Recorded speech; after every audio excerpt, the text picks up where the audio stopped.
Joana López es nuestra invitada de hoy en el canal. Joana, ¿dónde te encuentras en este momento? Hola César, me encuentro en Sugar Land, Texas.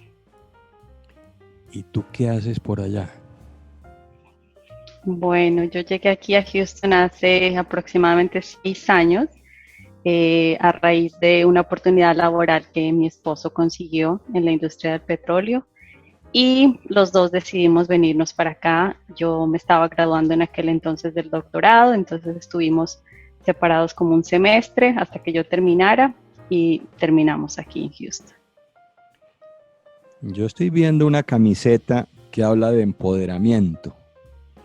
¿Qué tan empoderada y respetada te consideras tú?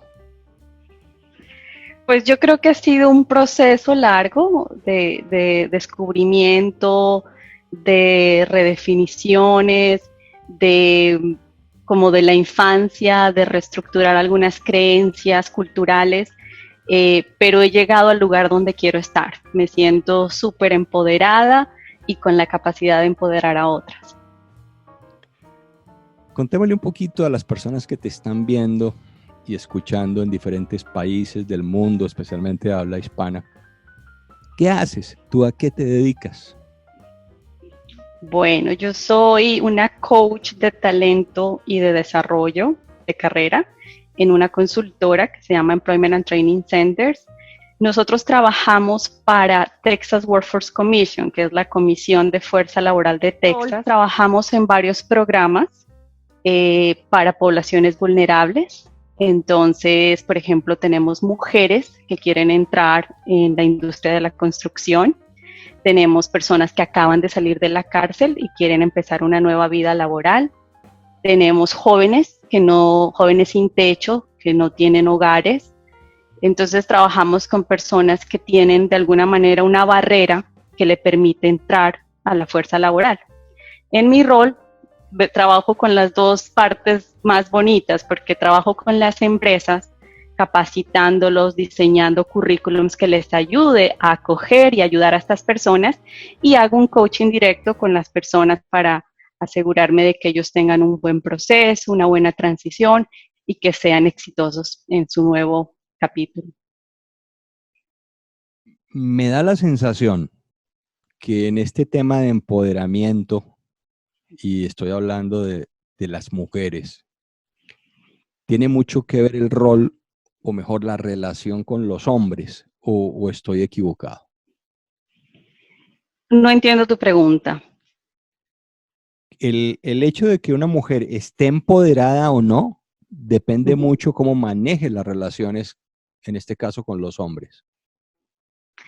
Bueno, yo personalmente no creo que el empoderamiento femenino sea en relación a los hombres. Yo creo que en parte es un complemento, definitivamente, y hoy por hoy siento que el rol masculino es más de patrocinador, en el sentido en que nos ayudan a las mujeres a lograr esa visibilidad y poder acceder a otros cargos, por ejemplo, empresariales. Pero también considero que las mujeres, entre mujeres, con esta hermandad, es lo que nos ha permitido empoderarnos más. Entonces, yo empecé a tomar esa actitud con el jurado de mi tesis, que estaba conformado por dos mujeres impresionantes, con una trayectoria muy grande en el tema de mujeres que han investigado, han estudiado, han enseñado estudios de género, temas de feminidad y demás. Y eso me ayudó a mí a ver a las mujeres como una inspiración para empoderarlas y no una competencia o unas rivales como en algún momento de mi vida lo vi. Entonces yo creo que es un complemento del hombre y la mujer en el empoderamiento femenino, no solo de los hombres. Si quitáramos, si obviáramos el tema género y lo miráramos desde el humano que somos, y esto te lo digo porque yo no creo en los derechos de género, creo en los derechos de las personas, mirándonos que finalmente somos personas, independiente que seamos hombres o mujeres, pues somos seres humanos.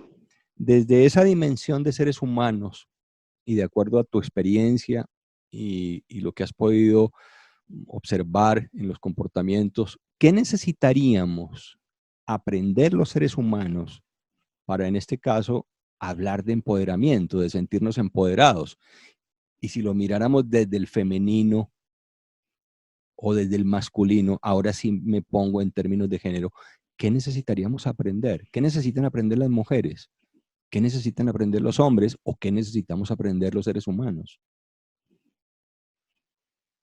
Yo creo que el empoderamiento, y te cortaste un poquito, yo creo que el empoderamiento definitivamente tiene una base en el creer en uno mismo, en la confianza en uno mismo, también en la generosidad y en la compasión. Cuando sentimos que hemos llegado a un buen lugar en nuestra vida personal o profesional, como que eso nos da esta libertad de poder ayudar a otros a llegar donde uno ha llegado o mucho más lejos. Entonces yo creo en ese concepto de liderazgo, en esas personas que fomentan el liderazgo en otros en vez de solo focalizarse en uno mismo. Entonces una persona empoderada, que empodera, es una persona empoderada. Y una persona que empodera tiene seguridad en sí misma, ha logrado un camino, ha vencido ciertos retos y ciertos obstáculos que le han permitido llegar a donde está. Y una vez está ahí, pues le va a dar la mano al otro para que siga. En mi caso, es un tema de mujeres latinas. O sea, yo quiero ser un ejemplo, una inspiración, pero también quiero ayudar a otras a lograrlo. Es muy importante en las personas que han venido al canal a compartir como hechos puntuales. Por ejemplo, en tu caso, ¿qué acciones han ocurrido en tu vida donde podamos evidenciar eso que me estás diciendo? Cuéntame anécdotas, si se quiere, hechos en tu vida personal que muestren que eso que estás diciendo es porque tú lo has vivido. Claro que sí. Mira, mi investigación en mi doctorado fue sobre las experiencias laborales de las mujeres latinas en la investigación. Primero, porque era un tema novedoso, no se habían estudiado, no se había escuchado mucho sobre el tema porque no era una prioridad dentro del campo organizacional en el que yo estoy. Yo empecé cuando llegué a Estados Unidos hace aproximadamente 15 años, empecé a atender diferentes eventos, voluntariados, y notaba el rol de las mujeres latinas y la falta de acceso a oportunidades, pero no quería solamente asumir, sino entrar, investigar y descubrir qué era lo que estaba pasando. Durante un periodo de unos 2 años aproximadamente, empiezo a entablar una relación con las mujeres latinas de la comunidad, estoy hablando de aproximadamente 40 mujeres, con las que a partir del siguiente año empiezo a hacer una investigación, hago un estudio cualitativo de muchas entrevistas, de visitas de campo, de ver cómo viven en sus entornos familiares y laborales, de los retos que vivían diariamente, de la discriminación y de todos estos aspectos. Termino mi disertación, me gradúo y en esa época pienso, bueno, yo tuve estas 40 mujeres aquí, me abrieron sus puertas, sus corazones, sus historias, y yo solo tengo que decir, entrar en un papel, ya conociendo su historia, en un papel activo donde pudiera ayudarlas. Entonces, en ese momento, aproximadamente en el 2011, fundó una organización que se llama Mujeres Sin Límites. Y el objetivo de esta organización era precisamente ayudar a estas mujeres latinas y promover diferentes programas y actividades. Había muchas mujeres que tenían actitudes para coser, para diseñar, que eventualmente crearon su propia empresa. Habían mujeres que querían trabajar, pero por un tema de patriarcado y demás tenían ciertos retos internos y pudieron salir de eso. Habían mujeres que querían estudiar en la universidad y veían algo como supremamente lejano y eventualmente lo hicieron. Entonces yo creo que, por eso te digo que yo veo el empoderamiento desde la compasión, porque yo sentí compasión por sus historias y me sentí conectada con ellas y de alguna manera a mí en la vida muchas mujeres me han ayudado y quería hacer lo mismo. Entonces, ese es un claro ejemplo de cómo podemos utilizar nuestras herramientas para poder ayudar a otros. Yo en ese momento estaba enseñando en la universidad y todas las clases que enseñaba de liderazgo y de comunicación se las enseñaba al grupo de mujeres latinas en español. Entonces fue un proceso muy bonito donde ellas tenían acceso a información útil para poner en práctica en sus propias vidas. En mi experiencia he encontrado que la emoción del miedo juega un papel muy importante en relación a transformarse, a dar un paso y avanzar y quizás salir de un statu quo, como de un cajón, y atreverme a ver más allá. ¿Qué papel juega ese tema del miedo en lo que tú has podido experimentar? Pues mira, yo te puedo hablar de mi investigación que notaba que el miedo estaba radicado en las expectativas culturales. El miedo estaba dado en esos estándares sociales que nos imponen. Las mujeres que eran parte de mi investigación, la mayoría eran mexicanas, casadas, con hijos, y muchas tenían miedo como salir de ese rol de madres, de esposas y convertirse en estudiantes o profesionales o emprendedoras. Entonces sí había un temor con ellas mismas, ¿no? Como con esa idea de estoy rompiendo un patrón, estoy rompiendo una idea de mujer. Entonces, en mi rol ahí era precisamente eso, como de crear esa confianza, no solamente con las mujeres, sino con sus parejas, con las empresas, con la gente que rodeaba, porque dime tú cuál sería el propósito de cambiar la perspectiva de ellas cuando el entorno sigue intacto, cuando todo sigue igual. Mi esposo me hacía un comentario en este proceso y me decía, tu grupo de mujeres sin límites, tú les quitas los límites, pero cuando ellas vuelven a la casa, los esposos les ponen los límites.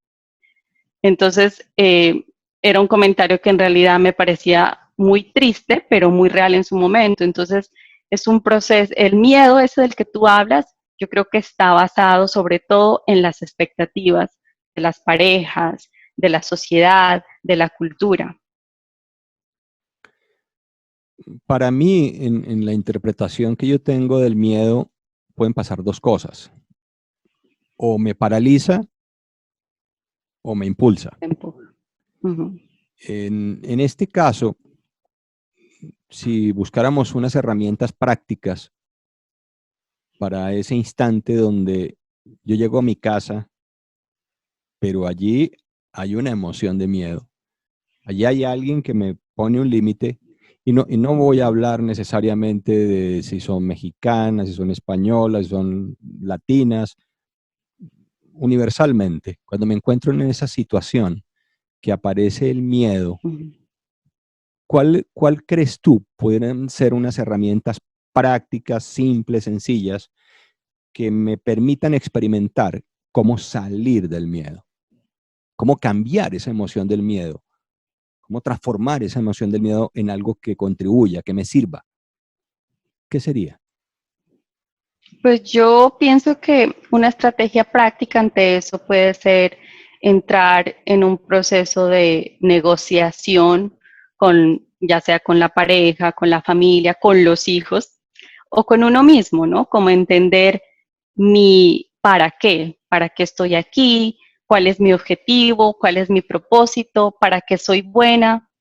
Yo creo que cuando uno empieza a mostrarle incluso a su familia de lo que tiene, de lo que es capaz de hacer, llámese una manualidad, llámese la cocina, llámese presentar conferencias, para lo que usted sea buena. Cuando su familia, su entorno se empieza a dar cuenta de esa capacidad que usted tiene, de esas habilidades, pues hay más credibilidad. También yo creo que ese miedo también puede estar superado cuando nos vemos desde una perspectiva de equipo, cuando pensamos que esto que yo estoy haciendo como mujer nos va a beneficiar,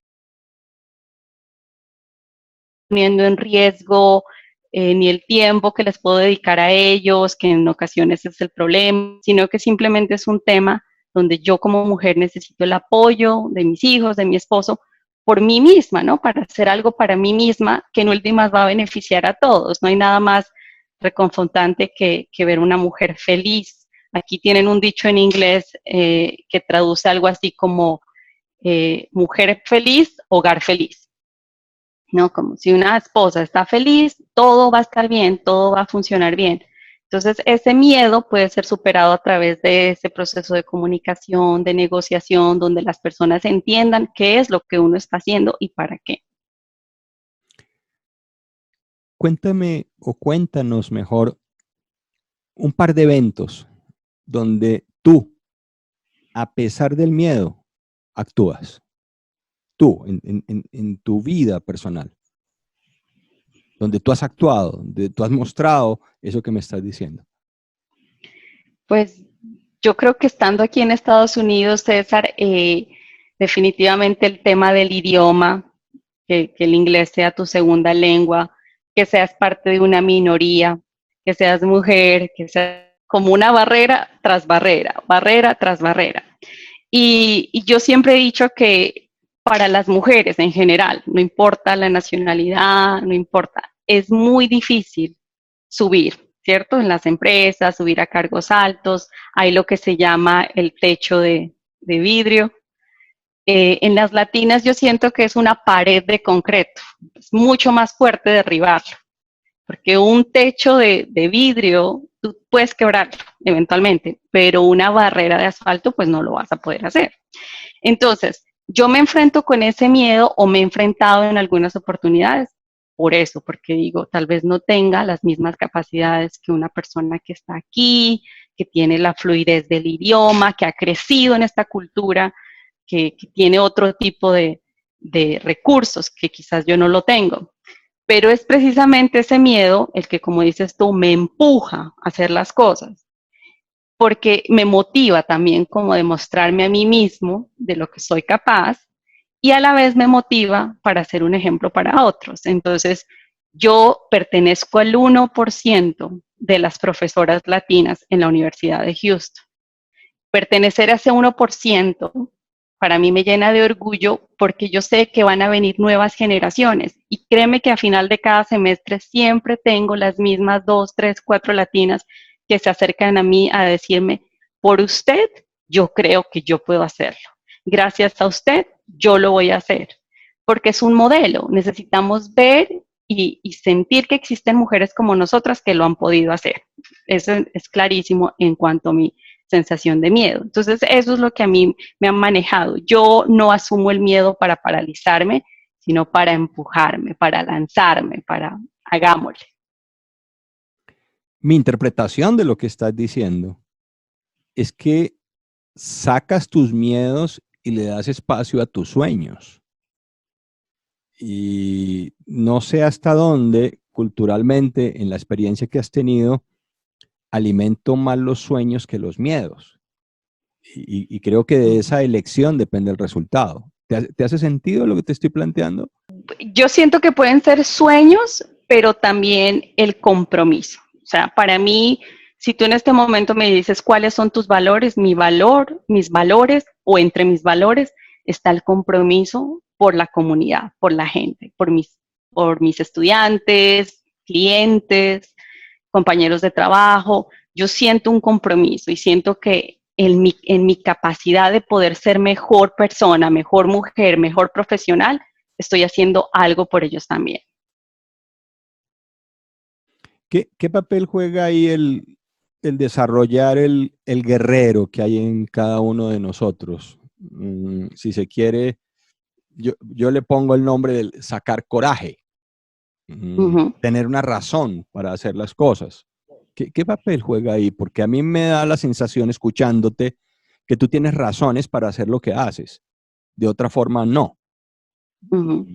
¿Y qué papel juega en aquel que no ha encontrado una razón para vivir? Yo encuentro gente que incluso se quiere suicidar y dice, yo no le he encontrado sentido a mi vida. Claro.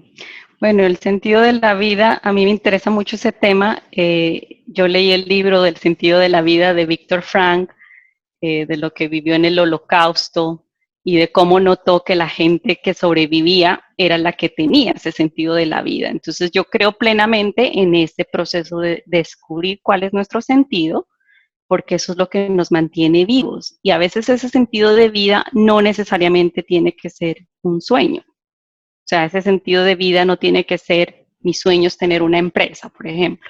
Ese sentido de vida puede ser algo tan simple como ser un ejemplo para mi hija, ser un ejemplo para mis alumnas, o, ¿sí me entiendes? Entonces, sí es importante el sentido de vida. Pero ahora que tú lo mencionas, yo siempre utilizo este ejemplo cuando hablo de este tema porque me parece muy valioso. Hace 3 años yo tuve la oportunidad de trabajar con un señor que ahora es mi amigo, ingeniero de petróleos, que trabajaba para una empresa petrolera por 25 años. Él estaba en el momento más importante de su carrera profesional y a raíz de la baja en el petróleo en el 2016 pierde su trabajo. Entramos en un proceso de descubrimiento, de ver qué podía hacer esta persona con este bagaje, con esta historia, con estas experiencias y con una negación, porque él sentía que si no era eso, no había nada. Pero eventualmente yo noto en nuestras conversaciones que él hablaba mucho de ayudar a la comunidad, ayudar a la comunidad, ayudar a la comunidad. Era un tema en común. Y me parecía curioso porque pues dentro de su rol como ingeniero de petróleo, pues no había hecho mucho por la comunidad directamente. Entonces sí me causaba mucha curiosidad. El cuento es que para hacerte la historia corta, con el paso de los meses, logramos que él consiga un trabajo como director de una empresa sin ánimo de lucro. Ofrece muebles, camas, colchones, sí, cosas como para poder vivir y para poder tener en su casa. Con los años, siempre que hablo con él, él me dice, qué curioso ver que el sentido de mi vida lo vine a descubrir durante una crisis, número 1, y 2, después de 25 años. Entonces, él tuvo que vivirlo para que ahora en su rol pueda decir, esto sí me hace sentir un propósito en mi vida.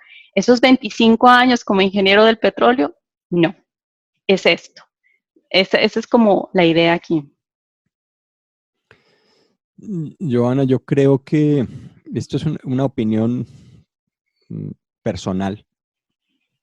Creo que las transformaciones humanas no se derivan necesariamente de tomar la decisión, se derivan de los empujones que da la vida, de los sacudones, como puede estar pasando hoy en día en el mundo entero. Y eso me lleva, me obliga, pudiera decir, a ser ese otro que no he descubierto en mí. En el caso que nos ocupa, ¿cómo sientes tú el papel de la mujer, en este caso latina, porque este canal llega mucho a esa comunidad de latinas? ¿Qué nos falta a los latinos para de una vez por todo entender que podemos alcanzar mucho más y que tenemos la capacidad para hacerlo, que tenemos los ingredientes para hacerlo? ¿Qué nos falta para reconocer eso? Bueno, esto también es una opinión personal. Yo creo que como humanos, como individuos, como latinos, no nos hace falta mucho.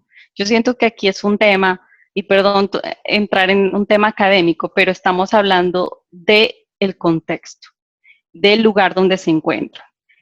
Aquí en Estados Unidos es evidente que hay una falta de oportunidades para las personas latinas y los números no mienten. El número de profesionales, el número de latinos en cargos de alto nivel, el número de latinos en la universidad. Entonces, yo no culparía o no creería pues que es un tema como que los latinos no tenemos el arranque o no tenemos la motivación o no tenemos el sentido de propósito. Yo con mis clientes he descubierto que todos tenemos un gran empuje, un gran deseo de salir adelante, un gran deseo de cambiar historias, ya sea ser la primera persona que vaya a la universidad o la primera persona que trabaje. Bueno, hay mucho de eso, pero a veces el sistema como tal no nos permite. Entonces, a ver, si trato de pensar como en las amigas o en las mujeres que han llegado a mi vida diciéndome, yo quiero hacer esto, pero no me siento capaz, yo quiero estudiar, pero no me siento capaz, yo quiero trabajar. Yo he sido esa persona que les he dicho, pues láncese, inténtelo, hágalo a ver qué pasa. Y muchas lo han hecho y han terminado cuenta que no era lo suyo, Pero obviamente, César, que uno tiene que crearse oportunidades para uno mismo, pero también hay que considerar que sí hay una realidad con la que nos enfrentamos independiente a nuestro deseo de superarnos. Yo encuentro, y estoy hablando de Colombia, y creo que es un similar con un mínimo de estadísticas, donde si lo miramos desde los números, vemos, por ejemplo, más cargos directivos hombres que mujeres, y vemos un patriarcado marcado, y vemos un machismo marcado en los mismos hogares, donde hay unos patrones conductuales donde dicen, no, es que tú no haces, tú no sirves incluso, le dice a la mujer, tú no sirves, la invalida, la descalifica y desde ahí nos movemos. Ahí cómo cabe lo que me estás diciendo. Pues en la misma situación, que todos esos factores, que los que tú estás mencionando, son parte de la cultura, del sistema, de las ideas, de la percepción que tenemos. Entonces, por eso te digo yo que no creo que solo radique en la mujer o en el hombre, sino en las oportunidades que están a su alrededor. Y yo lo he vivido personalmente, lo he vivido aquí. Hace un par de años yo trabajaba para una empresa y yo era la que estaba lista para una promoción. Yo tenía los mejores promedios, los mejores puntajes, todo lo mejor, y eventualmente promovieron a una mujer americana por razones que hasta el momento desconozco. Entonces, claro, no me quiero crear esa historia en la mente, pero cuando yo le pregunté al director que hizo la promoción por qué ella y no yo, cuando todo el mundo reconocía mi camino, él me dijo, porque ella tiene conexiones. Entonces, es posible que ese haya sido el motivo, como no lo es. Entonces, es todo. Sí, eso pasa en Colombia, en cualquier lugar. Yo tengo una interpretación al respecto cuando hablamos del sistema. Todos pertenecemos a un sistema, empezando por el sistema de la familia, ¿no? La familia es un sistema, la sociedad en que me muevo es un sistema. Entonces, a mí esto me dice que tengo que ejercer un liderazgo para transformar el sistema.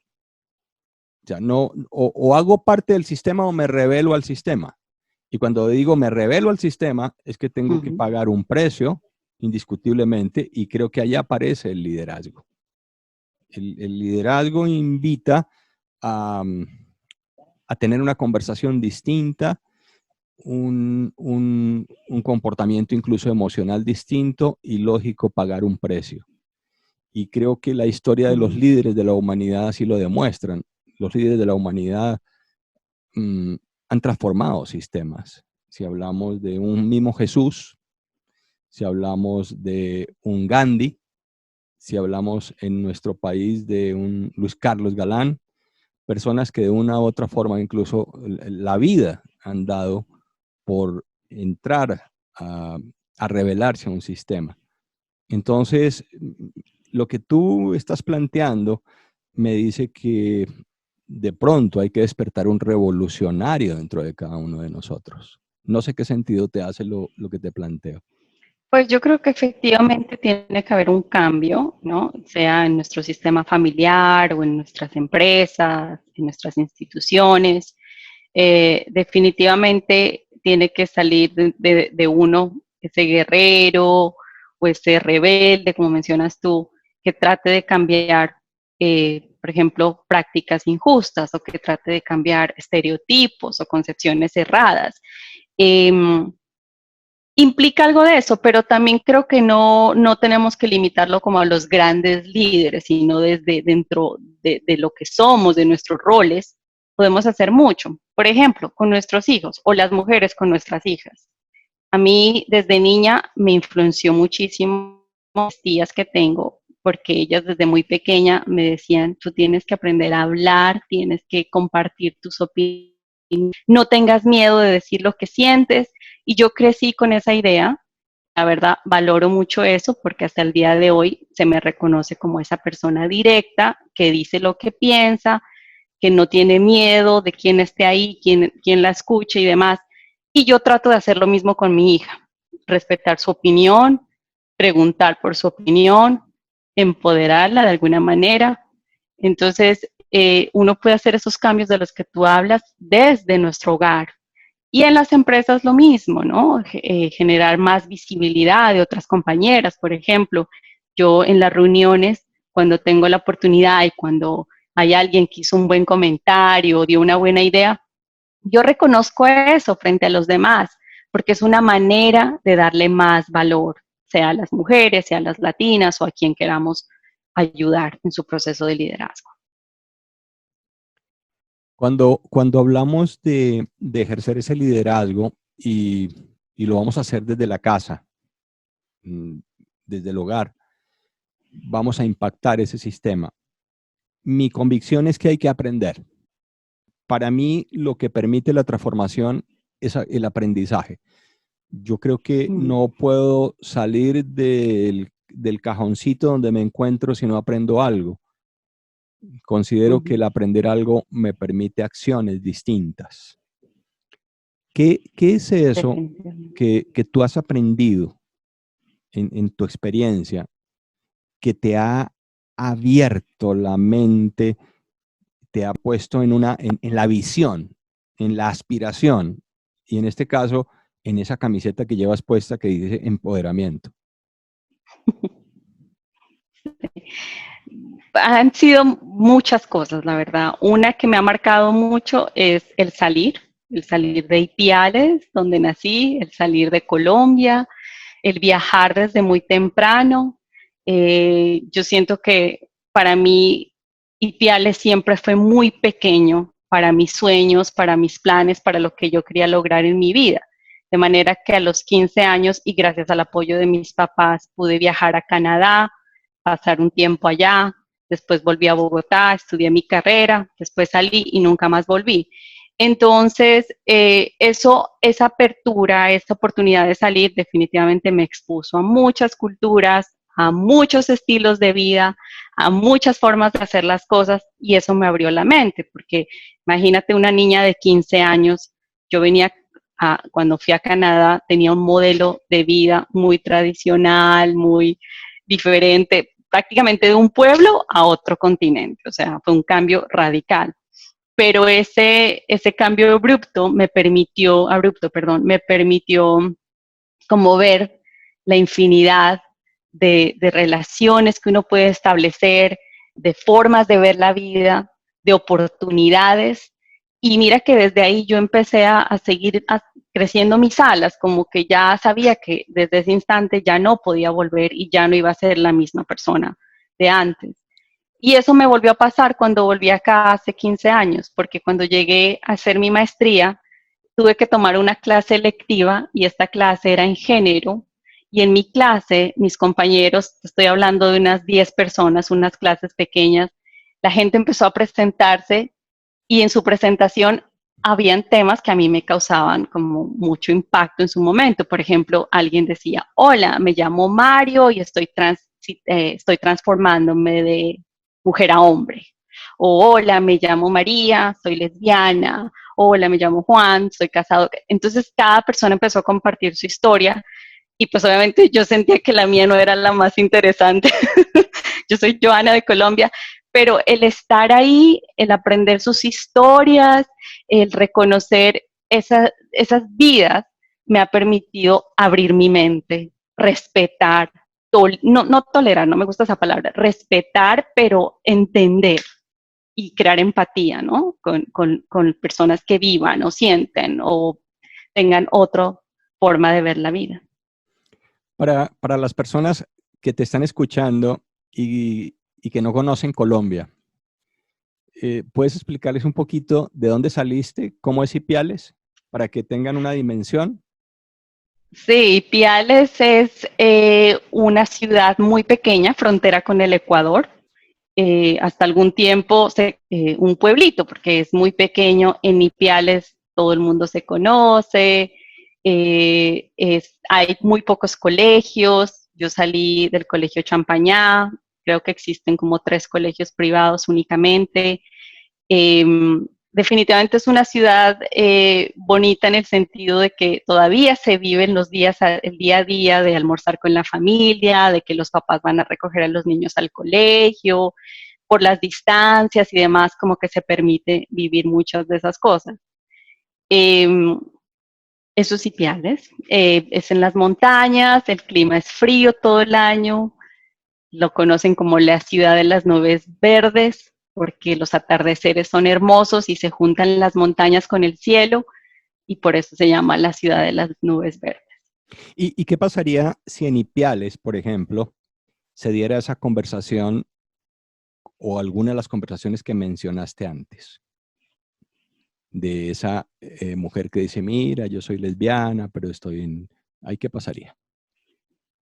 Bueno, mucho tradicionalismo, todavía se ve las familias pues tradicionales. Yo siento que hasta en la actualidad quizás habrá mucha gente, muchas mujeres, muchos hombres con temor a revelar su identidad o sus criterios, sus gustos, porque definitivamente es un campo muy tradicional y eso no creo que haya cambiado con los años. Entonces, una conversación de estas causaría mucho impacto, ¿no? De hecho, no he visto, ¿no? Y cuando voy, trato como de ver si puedo ver parejas diferentes o no se ve todavía esas cosas, esas experiencias. Las personas que se acercan a ti, ¿qué, qué pueden esperar?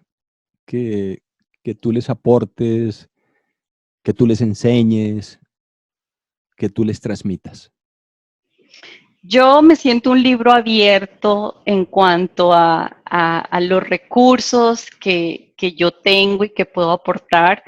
Yo siento que esa es mi misión, como ayudar a las personas a alcanzar su mayor potencial y los puedo ayudar en diferentes áreas, ¿no? Entonces, si a mí me llega una mujer diciéndome, yo quiero ser una líder, yo quiero trabajar, quiero ser una mujer profesional, pues yo estoy ahí con las herramientas, con los programas que ofrecemos dentro de mi trabajo, con mis experiencias también de lo que he vivido, de cómo se me ha facilitado.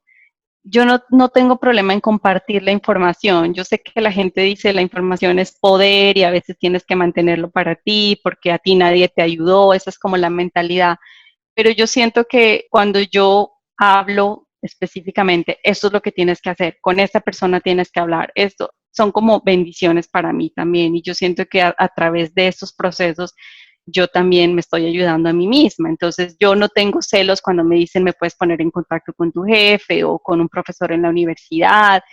Yo intento sobre todas las formas de conectar a la gente y de ayudar con lo que necesita.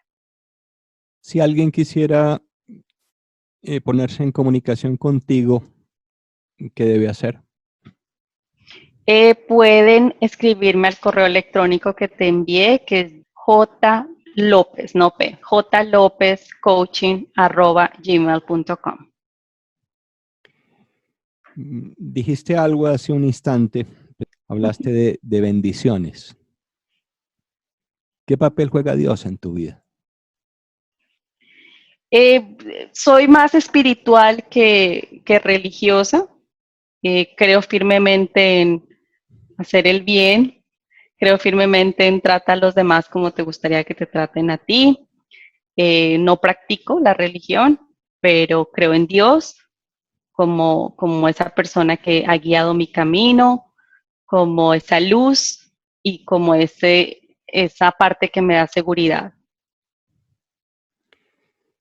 Joana, ¿tienes alguna pregunta para mí antes de que terminemos?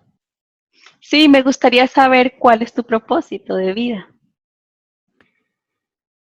Bueno, esa misma pregunta se la hago yo a mucha gente. Me pones al otro lado. Servir, ser feliz, tener paz, mucha paz. Si me pones a escoger cuál de las tres, paz, tranquilidad. Mi propósito es que yo venga acá, en la medida que yo sienta paz, creo que la puedo transmitir a otros. Entonces, creo que tiene que empezar por mí la paz. Y es un proceso, ¿no? Todavía estoy en ese proceso de trabajar mi paz. Pero es que cada conversación que haga genere en otros una sensación de paz, ecuanimidad, equilibrio. Y si eso se cumple, mi propósito va en camino. Excelente. Ese es mi propósito. Johanna, muchas gracias. Creo que has aportado mucho, mucho, mucho, y eso pues lo dirán las personas que te vean, que te escuchen, y los comentarios que habrá seguramente cuando hagamos pública esta conversación. ¿Quieres decir algo más? No, agradecerte por este espacio, por todo lo que haces por las mujeres, por todos los modelos y ejemplos que muestras, porque definitivamente a veces nos formamos de estas pequeñas historias, ¿no? Eso es lo que nos permite reconstruirnos o seguir construyéndonos. Así que gracias por esto. Sí, yo creo mucho en las historias y me encanta traer personas como tú que desde la sencillez del lenguaje puedan transmitir algo. Y si alguna de las personas que te vio y te escuchó hasta este momento se lleva algo, pues valió la pena esta conversación. Mi mensaje final para todos ustedes es, no dejes de intentar de hacer algo que realmente quieres hacer, porque yo creo que así es como da sentido la vida.